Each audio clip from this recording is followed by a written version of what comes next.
A royal line lost to history. Descendants of Burma's last king live as ordinary citizens in the country now called Myanmar. British colonial rulers and the military junta that followed feared the monarchy could represent a rival power and kept it under wraps.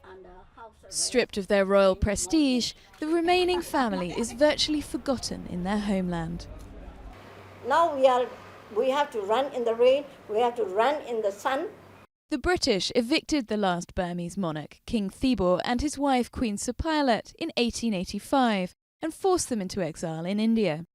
Centuries of royalty came to an abrupt end. It was a sudden fall for a family who had lived a luxurious life at court. They rule the country, they are the king and the queen, and they have all the authority to put people to death and things like that. So it was a great change when we were in India. The king died in exile in 1916 and the queen and their daughters returned to Myanmar. Now the princess and one of her brothers are the only grandchildren of the last king still alive. In Myanmar, the royals are not known because for too many years their story wasn't really told. Certainly the descendants weren't traced, their story wasn't told.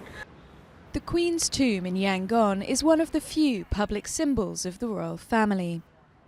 But reformist President Thein Sein's visit to Thibaw's tomb in India last December raised the profile of the monarchy.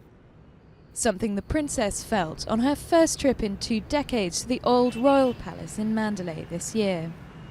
That old lady is the granddaughter of the last Burmese king. So she said, oh, can we go close to her and see her? Oh yes, and the crowd came rushing and they took pictures and videos and things like that.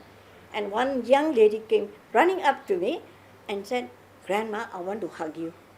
The 90-year-old princess, who still teaches English for a living, does not want to revive the Burmese throne. But she hopes renewed interest in the monarchy can help lift the cloak of silence that has long hidden the country's royal history from view.